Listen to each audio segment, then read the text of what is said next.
নমস্কার বন্ধুরা, আজকে আমি একটি সত্যি ঘটনা আপনাদের বলছি। গল্পটি বছরখানেক আগেকার। বাবা মারা যাবার পর মা আর আমি আমাদের বাড়ি থেকে মামার বাড়ি চলে এলাম।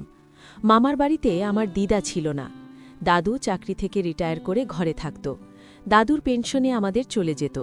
কিন্তু বছর চারেক যাবার পর আমার মামা মামি দাদুকে চাপ দিতে থাকলো যেন আমরা সেখান থেকে চলে যাই। কিছু টাকা জমিয়ে দাদু মাকে আমাদের কাছের একটা শহরে কাপড়ের দোকান করে দিল আর একটা বাড়ি ভাড়া করে দিল। তারপর থেকে দাদু মাসে মাসে টাকা পাঠিয়ে দিত আর মাঝে মাঝে আমাদের এসে দেখে যেত। কিন্তু দাদু যা টাকা পাঠাতো তাতে আমাদের থাকা খাওয়া কোনো রকমে চলতে থাকল। হঠাৎ দাদু 3 দিন হাসপাতালে ভর্তি থাকার পর মারা গেল। আমাদের মাথায় বাজ পড়ল। মা কিছু টাকা জমিয়ে আর ধার দেনা করে দোকানটা একটু ভালো করে সাজিয়ে গুছিয়ে নিল। বাইরের একজন মারোয়ারি শেঠের কাছে থেকে ধারে অনেক টাকার মাল তুলেছিল। ঠিক ছিল যে পুজোর সময় দাদু ব্যাংক থেকে একটা মোটা টাকা পাবে, সেটা দিয়ে ধার মিটিয়ে দেব, আর কিছু পুঁজিও হয়ে যাবে। কিন্তু সেসব আর হলো না। এদিকে শেঠের লোকজন টাকার জন্য মাকে চাপ দিতে লাগল। তারা প্রায়ই দোকানে চলে আসত আর টাকা চাইত। মা বুঝিয়ে বললেও তারা শুনত না। তারা খুব চাপাচাপি পড়তে লাগল। এদিকে যার দোকান ভাড়া নিয়েছিলাম সেই মুক্তার চাচাও এসে বলল যে 2 মাসের ভাড়া বাকি আছে, সব মেটাতে, না হলে বাড়ি ছাড়তে। মা মুক্তার চাচাকে সব বুঝিয়ে বলাতে সে 1 মাসের সময় দিয়ে চলে গেল। আর এটাও জানলাম যে মুক্তার চাচাই মাকে শেঠের সঙ্গে যোগাযোগ করিয়ে দিয়েছিল। কিন্তু ভাগ্য খারাপ থাকলে যা হয়, যেরকম ভেবেছিলাম সেরকম বিক্রি হলো না। যা টাকা হতো সেটা দিয়ে আমাদের কোনো রকমই চলে যেত। এরকম একদিন বিকালবেলায় দোকানে আছি, দোকানের বাইরে একটা 4 চাকা দাঁড়ালো। সেখান থেকে নেমে এলো একজন মুক্তার চাচা আর একজন। মুক্তার চাচা পরিচয় করিয়ে দিয়ে বলল, এই হচ্ছে শেঠ, এনার নাম বিজয় আগরওয়াল। কলকাতায় নাকি এনার বিরাট গদি আছে। লোকটিকে ভালো করে দেখলাম। মোটা, গায়ের রং ফর্সা, চোখে চশমা, মাথায় টাক, বয়স প্রায় 60-এর উপর। মা সব কথা বুঝিয়ে বলাতে শেঠ বলল, ঠিক আছে, দুর্গাপুজোর পর সব টাকা মিটিয়ে দিতে আর সপ্তাহে কিছু কিছু করে টাকা দিতে। মা তাতেই রাজি হল। তারপর মা শেঠকে বলল যে যারা টাকা চাইতে আসে তারা খুব বাজে ব্যবহার করে। তাতে শেঠ কাকে যেন ফোন করে বলে দিল কেউ যেন আমাদের দোকানে টাকা চাইতে না আসে। এসব কথা হচ্ছে, মা আমাকে মিষ্টি আর কোল্ড ড্রিঙ্কস আনতে বলল। আমি মিষ্টি আর কোল্ড ড্রিঙ্কস নিয়ে এলাম। তারা খেয়ে উঠে গেল।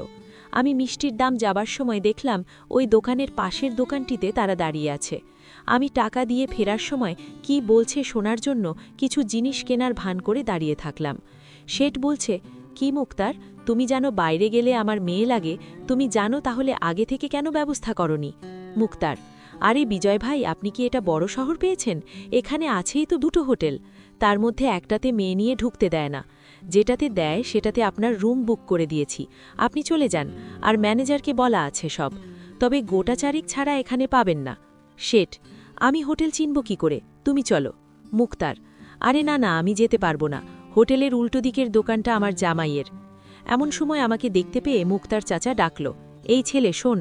আমি বাধ্য ছেলের মতন গেলাম। আমাকে মুক্তার চাচা বলল, শেঠজি রাত্রে থাকবেন, ওনাকে রানী হোটেলটা দেখিয়ে দিয়ে আয়। শেঠজি আমাকে নিয়ে গাড়িতে চেপে বসল। তুমি চেনো তো খোকা? আমি বললাম হ্যাঁ। রানী হোটেলে নেমে উনি ম্যানেজারের কাছে পরিচয় দিতেই একটা ছেলেকে ডেকে একটা রুমের চাবি দিয়ে নিয়ে যেতে বললেন। আমি ফিরে আসব এমন সময় শুনলাম শেঠ ম্যানেজারকে বলছে, ভাই সারা রাত থাকবে এরকম মাল দিও, আর ছবি দেখি। ম্যানেজার মোবাইল থেকে কিছু দেখালে শেঠ বললেন, আর নাই, ধুর, ভালো জিনিস নাই, ঠিক আছে এটাকে পাঠিয়ে দিও একটু পর, বলে চলে গেল। আমিও ওখান থেকে চলে এলাম। তারপর থেকে বিজয় শেঠ প্রতি সপ্তাহে আসে আর কিছু টাকা নিয়ে চলে রানী হোটেলে রাত কাটিয়ে চলে যায়। দেখতে দেখতে পুজো কেটে গেল, কিন্তু আমাদের দোকানের স্টক কিছুই বিক্রি হলো না। মা খুব চিন্তায় পড়ে গেল। প্রায় 15 দিন পর সকাল 11টার সময় বিজয় শেঠ দোকানে এসে বললেন হিসেব করে সব পয়সা মিটিয়ে দিতে। মা কেঁদে শেঠজিকে বলল, দেখুন স্টক বিক্রি হয়নি, কিছু টাকা আছে নিয়ে যান, পুরো দেবার ক্ষমতা এখন নেই। হিসেব করে প্রায় 20,000 টাকা তখনও শেঠজি পাবে, কিন্তু মায়ের দেবার আর ক্ষমতা নেই। কিন্তু শেঠজি ছাড়বে না। মা শেঠজির হাতে পায়ে ধরতে লাগল, কিন্তু শেঠজি কোনো কথা না শুনে বলছে আজকে টাকা না নিয়ে যাব না। এদিকে মুক্তার চাচাও বাইরে গেছে, যে মুক্তার চাচা কিছু এসে বলবে সে উপায়ও নেই। এমন সময় শেঠজি বাইরে গেল ফোন করতে। তখনই রানী হোটেলের ম্যানেজার ওই দিক থেকে পেরিয়ে যাচ্ছিল। বিজয় শেঠকে দেখে কাছে এলো। আমি বাইরে জল ভরতে গিয়েছিলাম, একটা গুমটির আড়ালে দাঁড়িয়ে দাঁড়িয়ে সব শুনতে লাগলাম। তারপর বিজয় শেঠ বলল, আজকে একটা রুম লাগবে। ম্যানেজার গলা নামিয়ে খুব আস্তে আস্তে বলল, রুম হয়ে যাবে, কিন্তু ওটা হবে না, পুলিশের খুব চাপ আছে। শেঠ, মানে একটু ম্যানেজ করে দেখেন। ম্যানেজার, সরি স্যার, আজ পারবো না। মেয়ে নিয়ে রুমে ঢুকলে পুলিশের কানে গেলে খুব ঝামেলা হবে। মালিক কড়াভাবে বলে দিয়েছে যে এখন কদিন এসব বন্ধ। শেঠ, এত দূর আমি কি শুধু টাকার জন্য আসি? সঙ্গে ওটা পাই বলেই তো আসি। আর বাইরে সেরকম যায় না, প্রায় 15 দিন কিছু হয়নি। দেখুন না ব্যবস্থা করা যায় কিনা, টাকা না হয় বেশি নিয়ে নেবেন। ম্যানেজার, সরি স্যার, পারলাম না। আপনার এমনি রুম লাগবে কি? শেঠ খুব বিরক্ত মুখে বলল, একটা রুম লিখে দেন। ম্যানেজার চলে যেতেই রাগে বিরক্তে শেঠ দোকানে এসে বলল, আমি জানি না, টাকাটা আমাকে আজ লাগবে, আজ মানে আজ। এমন সময় আমি দোকানের ভিতরে এলাম। মা বলল, কিন্তু আর আমার কাছে কিছু নেই, যা ছিল সব দিয়ে দিয়েছি আপনাকে। শেঠ কিছুক্ষণ চুপ করে ভেবে বলল, তাহলে অন্য কিছু দিতে হবে। মা বলল, কি দেব? আমার কাছে সোনা বা কোনো গয়না নেই যে সেটাও আপনাকে দেব। এমন সময় বিজয় শেঠ আমাকে বলল, খোকা, সেদিন কোথা থেকে মিষ্টি নিয়ে এসেছিলে, একটু মিষ্টি নিয়ে এসো। আমি বুঝলাম আমাকে সেখান থেকে চলে যেতে বলতে চাইছে। আমি মায়ের দিকে তাকাতে মাও বলল, যা নিয়ে আয়। আমি ড্রয়ার থেকে পয়সা নেবার বাহানায় মোবাইলের রেকর্ডিং চালিয়ে চলে গেলাম। ফিরে এসে দেখলাম মায়ের চোখ মুখ কেমন হয়ে গেছে। বিজয় শেঠ একটা মিষ্টি নিয়ে উঠে গেল। তারপর মা আমাকে বলল, তুই দোকান লাগিয়ে আয়, আমি এগিয়ে যাচ্ছি। মা চলে যেতেই আমি মোবাইল বের করে রেকর্ডিং চালিয়ে শুনতে লাগলাম। বিজয় শেঠ, দেখো, আমার বয়স প্রায় 62, আমার স্ত্রী মারা গেছে আজ 5 বছর, আমি বেশি বাইরে বেরোতে পারি না, আমার ছেলেরা এখন সব ব্যবসা দেখে। তোমার কি মনে হয় এখানে আমি কি শুধু তোমার ওই 2000-3000 টাকার জন্য এতটা তেল পুড়িয়ে আসতাম? না, এখানে হোটেলে একটু রাত্রে এনজয় করতাম, কিন্তু আজ সেটা হবে না। তাই তোমাকে সোজাসুজি বলছি, আজ রাত্রে আমি তোমার সঙ্গে একটু এনজয় করতে চাই। মা ধমক দিয়ে বলল, এসব কি আজে বাজে বলছেন? এক্ষুনি আমার দোকান থেকে বেরিয়ে যান, না হলে আমি চিৎকার করে সবাইকে বলে দেব। তুমি ফালতু সিন ক্রিয়েট করছো, ভালো করে ভেবে দেখো, তোমাকে আর 1 পয়সা লাগবে না, আর তার সাথে তোমার ব্যবসা আমি চাঙ্গা করে দেব। এটা পুরো একটা ব্যবসা, এখন এমনি এমনি তো কিছু হয় না, তোমার ছেলে আসার আগে ভালো করে ভেবে দেখো। মা বলল, না না, এ হয় না, আমি আমার স্বামী ছাড়া ওসব ভাবতেও পারি না, আর এটা পাপ। ধুর, তুমি এত পাপ পুণ্য দেখিও না তো, আমি ভালো করে বলছি, না হলে আমার লোকজন এসে তোমাদের সঙ্গে ঝামেলা করবে, সেটা ভালো হবে? তোমার ছেলে আসছে, ঠিক বিকাল 5টার সময় আমাকে কল করবে, যদি রাজি থাকো তবে, আর না হলে টাকা রেডি রাখবে, আমি বিকালে নেব। আমার একটু রাগ হলো, কিন্তু কি বলবো কিছুই খুঁজে পেলাম না। আমি দোকান বন্ধ করে বাড়ি এসে দেখলাম মা রান্না না করে খাটে বসে চুপচাপ কাঁদছে। আমি জিজ্ঞাসা করাতে কিছু বলল না। মা সামান্য কিছু রান্না করে খেতে বসলাম দুজনে। মা সেরকম কিছুই খেলো না। আমি সারা দুপুর দেখলাম মা কখন কাঁদতে কাঁদতে ঘুমিয়ে গেছে। নভেম্বর মাস, বেলা প্রায় শেষের দিকে। আমার ডাকে মা ধর্মরিয়ে উঠে বসল, তারপর মুখ হাত ধুয়ে ঘড়ির দিকে দেখল। ঘড়িতে প্রায় 5টা বাজতে চলল। বলল একটু, যেহেতু আমাদের একটাই মোবাইল, তাই মা আমাকে ডেকে বলল, বাবু ফোনটা একটু দিয়ে যাস। আমি ফোনটা কল রেকর্ডিং অন করে বেরিয়ে গেলাম। কিছুক্ষণ পর ফিরে এসে মোবাইলটা একবার দেখলাম, সেখানে দেখলাম লাস্ট কল বিজয় শেঠ।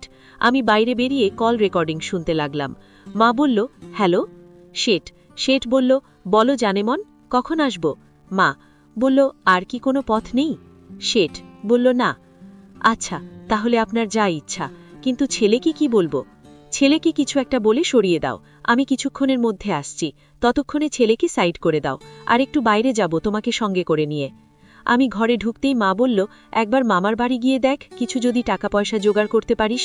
বলে মা আমার হাতে কিছু টাকা দিয়ে বলল, এক্ষুনি বেরিয়ে যা, আর রাতে ফেরার দরকার নেই, কাল সকালে কিছু টাকা জোগাড় করা যায় কিনা দেখ।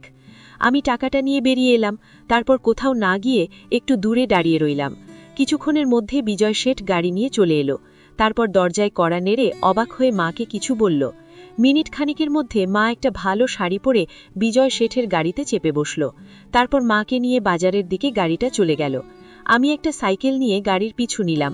একটু এগিয়ে দেখি একটা শপিং মলের সামনে গাড়িটা দাঁড়িয়ে। কিছুক্ষণের মধ্যে মা আর বিজয় শেঠ বেরিয়ে এলো।